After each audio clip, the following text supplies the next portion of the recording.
नमस्कार, मैं doctor Manju Ladla, associate professor SK government girls college Sikar. आज का हमारा टॉपिक है विधि निर्माण प्रक्रिया अर्थात कानून निर्माण प्रक्रिया कि संसद में किस तरह से कानून बनाए जाते हैं, उसके ऊपर अपन डिस्कस करेंगे। कानून निर्माण की जो प्रक्रिया है वो विधेयक के अनुसार चेंज होती है।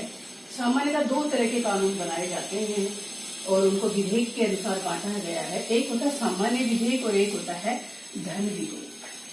सामान्य विधेयक जो भी कोई भी मुद्दा हो सकता है, लेकिन धन विधेयक जैसे नाम से स्पष्ट है, पैसे से संबंधित होगा वो। तो जो कानून निर्माण प्रक्रिया है ये दो तरह की होती है, इसकी अलग होती है और इसकी अलग होती है। तो आज अपन देखेंगे सामान्य विधेयक अर्थात सामान्य कानून निर्माण किस तरह से बनाए जाते हैं, किस तरह से संसद ये कार्य करती है। सामान्य विधेयक या जो कानून बनाने का कार्य है, जब कानून बनाने से पहले का जो मसौदा होता है उसको हम विधेयक कहते हैं या इंग्लिश में अपन बिल कहते हैं। अर्थात कोई भी बिल जब संसद में प्रस्तुत किया जाता है उसके पश्चात जब संसद उसे स्वीकार कर लेती है तो उसके पश्चात वो कानून में बदल जाता है, अधिनियम कहलाता है। तो देखते हैं किस तरह से बनते हैं।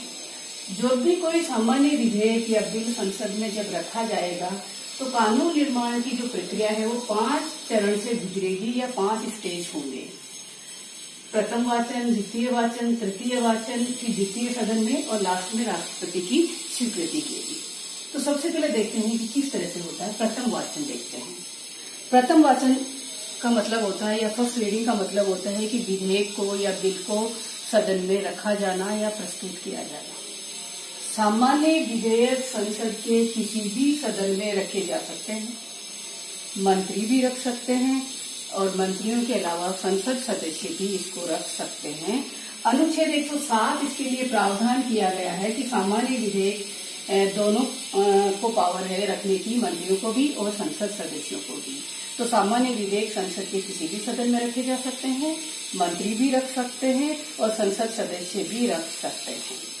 विधेयक प्रस्तुत करने से पहले संसद की अनुमति लेनी होती है और निर्धारित अनुमति के लेने के पश्चात निर्धारित तिथि को जो सदस्य इसको प्रस्तुत करना चाहता है वो विधेयक का शीर्षक और उसका उद्देश्य बताता है। कोई चर्चा नहीं होती है, केवल उसको रखता है, उस विधेयक को लाने का उद्देश्य बताता है और उसका शीर्षक बताता है। इसमें किसी प्रकार की कोई चर्चा नहीं होती है और इस विधेयक को राजपत्र में प्रकाशित कर दिया जाता है। तो यही विधेयक का प्रथम वाचन होता है, प्रस्तुतिकरण और राजपत्र में या प्रकाशित करना। यहाँ पर एक चीज आपको और बता दूं कि लोकसभा अध्यक्ष के पास ये पावर होती है कि यदि वो चाहे तो उसको प्रस्तुत करने से पहले भी राजपत्र में प्रकाशित करवा सकता है। अगर ऐसा हो गया तो यह विधेयक को दोबारा प्रस्तुत करने की आवश्यकता नहीं होती है। इस तरह प्रथम वाचन में केवल विधेयक को सदन के उसमें प्रस्तुत किया जाता है और इसको प्रस्तुतिकरण कहते हैं या पेश करना कहते हैं। तो प्रथम वाचन में केवल सदन में रखा जाता है, किसी में भी हो सकता है, लोकसभा और राज्यसभा दोनों में होता है।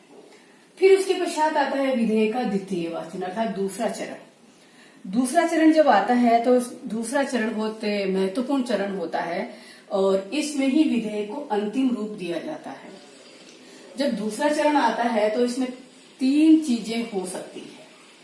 सदन साधारण बहस कर सकता है, सदन समिति के पास भेज सकता है और सदन लास्ट में विचार विमर्श करेगा। तो सबसे पहले देखते हैं साधारण बहस। जब द्वितीय चरण में विधेयक आता है तो जो विधेयक होता है उसकी छपी हुई प्रतियां एक एक प्रति सभी सदस्यों को दे दी जाती है और इस विधेयक के सिद्धांतों और उसके उपबंधों पर चर्चा की जाती है। खाली विस्तार से नहीं है, केवल चर्चा की जाएगी मोटी मोटी। और जो सदन होगा वो 4 विकल्प होते हैं सदन के पास इस समय और चारों में से कोई एक अपना सकता है। ये 4 विकल्प इस समय क्या होते हैं देखिए। एक तो ये होता है कि सदन तुरंत चर्चा करे या इसके लिए कोई और तारीख निर्धारित कर सकता है, अर्थात वो स्वयं चर्चा कर सकता है विस्तृत या तुरंत भी कर सकता है, इसके लिए कोई तारीख भी निर्धारित कर सकता है। दूसरा ये होता है कि सदन इसको परवर समिति के पास भेज देता है। परवर समिति सदन की अलग अलग बनी होती है, पर्टिकुलर विशेष व्यक्तियों की वो कमेटी होती है, तो परवर समिति के पास भेज सकता है। तीसरा इसके पास ये होता है कि वो दोनों सदनों की संयुक्त समिति के पास इसको भेज सकता है और चौथा ये हो सकता है कि जनता के विचार जानने हेतु सार्वजनिक कर सकता है। ये 4 विकल्प यहाँ सदन के पास होते हैं और सदन इन चारों में से कोई भी एक विकल्प अपना सकता है। ज्यादातर जो विधेयक होते हैं वो यहाँ पर परवर समिति को भेजे जाते हैं। ज्यादातर विधेयक यही होता है और बिल्कुल निर्विरोध होते हैं या उनके ऊपर कोई विचार नहीं होता, उस पर सदन स्वयं विचार विमर्श करता है। तो ज्यादातर विधेयक परवर समिति के पास चले जाएंगे। इसके पश्चात दूसरा स्टेज आएगा अपना समिति, जिसको समिति स्तर भी कहते हैं अपन। जब समिति के पास विधेयक चला जाएगा तो समिति उस पर विस्तार पूर्वक उसकी धारा प्रतिधारा पर विचार विमर्श करेगी। हालांकि समिति इसके मूल विषय में परिवर्तन नहीं कर सकती है यहाँ पर, और समिति विचार विमर्श करने के पश्चात, समीक्षा करने के पश्चात विधेयक को अपनी रिपोर्ट सहित वापस सदन को भेज देती है। तो विधेयक वापस अपने प्रतिवेदन, समिति के प्रतिवेदन के साथ वापस सदन में आ जाता है। सदन में आने के पश्चात तीसरा स्तर होता है विचार विमर्श की अवस्था, अर्थात समिति ने जो भी रिपोर्ट अपनी दी है उसके पश्चात सदन यहाँ पर उस विधेयक पर समस्त उपबंधों पर चर्चा करता है, धारा प्रतिधारा पर चर्चा करता है और मतदान करता है या मतदान लेता है। यदि कोई सदस्य कोई संशोधन प्रस्तुत करना चाहे तो इसी अवस्था में संशोधन भी प्रस्तुत किए जाएंगे, और अगर संशोधन स्वीकार हो जाते हैं तो वो उस विधेयक का पार्ट या अंग बन जाते हैं। अर्थात जो भी विधेयक आएगा उसका अंतिम निर्णय एक तरह से यहाँ होता है, और अगर सदन यहाँ पर उसको पारित कर देता है विचार विमर्श के पश्चात, मतदान के पश्चात, धारा प्रतिधारा पर चर्चा और समीक्षा के पश्चात, तो विधेयक चला जाता है तृतीय वाचन में। तृतीय वाचन में विधेयक को केवल स्वीकार अस्वीकार करने का कार्य किया जाता है। यहाँ कोई संशोधन नहीं होंगे, केवल कोई भाषा संबंधी अगर त्रुटि होगी तो उन त्रुटियों को सुधार लिया जाता है और अंतिम रूप से मतदान करा लिया जाता है यहाँ पर कि इस विधेयक को स्वीकार किया जाता है। जब विधेयक को तृतीय वाचन में स्वीकार कर लेता है सदन, तो उसके पश्चात जो पीठासीन अधिकारी होगा वो इसे दूसरे सदन में भेज देगा। अगर मान लीजिए यहाँ लोकसभा है तो लोकसभा अध्यक्ष निर्णय करके उसको राज्यसभा में भेज देगा, और अगर यहाँ पे राज्यसभा होती है तो राज्यसभा का जो सभापति होगा वो उसे लोकसभा में भेज देगा। तो चौथे चरण में चला जाएगा विधेयक, अर्थात दूसरे सदन में वो चला जाता है। दूसरे सदन में जाने के पश्चात, अर्थात मैं फिर रिपीट कर रही हूँ, अगर लोकसभा है तो राज्यसभा में चला जाएगा, और अगर पहला सदन राज्यसभा है तो वो लोकसभा में चला जाएगा। दूसरे सदन में ये सारी प्रक्रिया वापस गुजरती है, प्रथम वाचन, द्वितीय वाचन और तृतीय वाचन। इसके पश्चात दूसरा जो सदन होता है उसके पास भी 4 विकल्प होते हैं यहाँ पर, और वो 4 विकल्प क्या होते हैं? पहला होता है कि वो उस विधेयक को उसी रूप में पारित कर दे जैसा पहला सदन ने पारित किया है, अर्थात वैसा का वैसा उसको स्वीकार कर सकता है। दूसरा हो सकता है वो उसको अस्वीकार कर सकता है, बिल्कुल मना कर सकता है। और तीसरा होता है कि वो किसी संशोधन के साथ वापस पहले वाले सदन को भेज सकता है, अपनी सिफारिश कर सकता है। और चौथा ये होता है कि वो कोई भी कार्यवाही उस पर नहीं करता है और अपने पास उसको लंबित रख लेता है। अब देखिए 4 विकल्प हैं। अगर वो स्वीकार कर लेता है पहले वाले सदन ने जैसा उसको भेजा है, तो अगर वो स्वीकार कर लेगा तो वो विधेयक दोनों सदनों द्वारा पारित माना जाएगा। अगर मान लीजिए वो कुछ संशोधन के साथ लौटाता है और द्वितीय जो पहला सदन था वो उसके संशोधन को स्वीकार कर लेता है, तो वो विधेयक दोनों के सदनों द्वारा पारित माना जाएगा। तब तो दोनों पारित हो जाएंगे। लेकिन अगर वो 3 ऐसी कंडीशन आ जाती है, जैसे मान लीजिए वो 3 ऐसी है कि वो अस्वीकार कर दे, या वो अपने पास लंबित रख ले उसको, या उसके द्वारा सुझाए गए संशोधनों को पहला सदन अगर स्वीकार नहीं करता है तो दोनों सदनों के बीच में मतभेद माना जाता है या गतिरोध माना जाता है। अर्थात किसी विधेयक के बारे में दोनों सदनों में गतिरोध हो सकता है। मैं फिर रिपीट कर रही हूँ, कब होगा?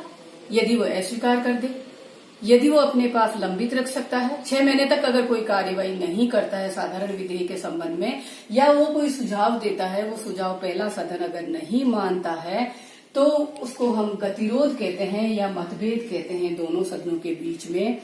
तो इस कंडीशन में ये होता है कि राष्ट्रपति जो होता है वो संयुक्त बैठक बुलाता है। संविधान का अनुच्छेद 108 राष्ट्रपति को ये शक्ति देता है कि वो दोनों सदनों की गतिरोध को समाप्त करने के लिए एक संयुक्त बैठक बुलाता है।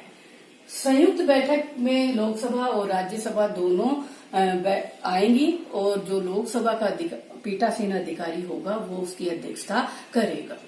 और संयुक्त बैठक में यदि उपस्थित और मतदान करने वाले सदस्य अपने बहुमत से उस विधेयक को अगर पारित कर देते हैं तो वो विधेयक दोनों सदनों द्वारा पारित माना जाएगा।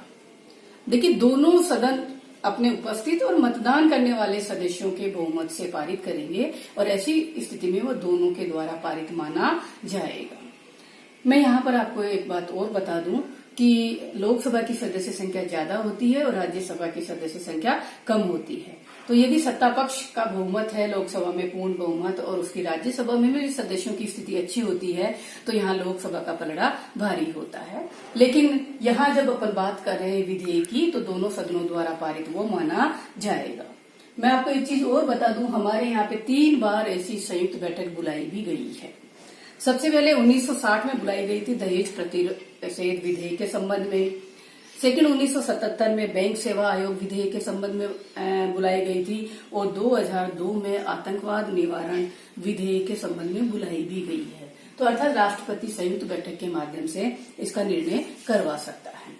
जब दोनों सदन संयुक्त बैठक में इसको पारित कर देते हैं तो ये विधेयक चला जाएगा 5वें चरण में और 5वां चरण है जिसमें कि राष्ट्रपति की स्वीकृति लेनी होती है।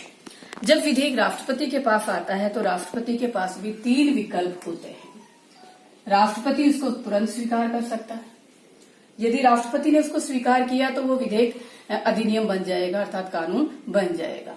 राष्ट्रपति उसको कुछ रोक सकता है कुछ समय के लिए और रोकने का काम अधिकतर तब होता है जब गवर्नमेंट बदल जाती है या लोकसभा का विघटन हो जाता है। तो इस तरह की कंडीशन होती है, साधारण परिस्थितियां, तो राष्ट्रपति उस विधेयक को रोक भी सकता है। और तीसरा विकल्प होता है कि वो उसको एक बार पुनर्विचार के लिए वापस लौटा सकता है। देखिए, राष्ट्रपति के पास 3 विकल्प हैं। वो स्वीकार कर सकता है, अस्वीकार अर्थात रोक सकता है और तीसरा है उसको पुनर्विचार के लिए वापस भी लौटा सकता है। अगर राष्ट्रपति स्वीकृति दे देता है वो तो कानून बन जाएगा, लेकिन यदि वो पुनर्विचार के लिए वापस लौटाता है तो सदन अगर या संसद उसे वापस पारित कर देती है, संशोधन सहित या बिना संशोधन के, जैसा भी वो वापस पारित करेगी वो विधेयक पर राष्ट्रपति को स्वीकृति देना अनिवार्य होता है। उस समय राष्ट्रपति बाध्य होता है और वो विधेयक पर अपनी स्वीकृति दे देता है और इस तरह जो विधेयक है उसके पश्चात स्वीकृति के पश्चात कानून का रूप ग्रहण कर लेता है या अधिनियम हो जाता बन जाता है और नोटिफिकेशन जारी हो जाता है।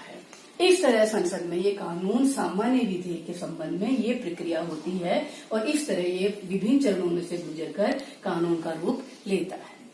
अब मैं यहाँ आपको एक चीज और बता दूं, मैंने यहाँ ये डिवाइड कर रखा है। सामान्य विधेयक 2 तरह के होते हैं, एक सरकारी और एक गैर सरकारी।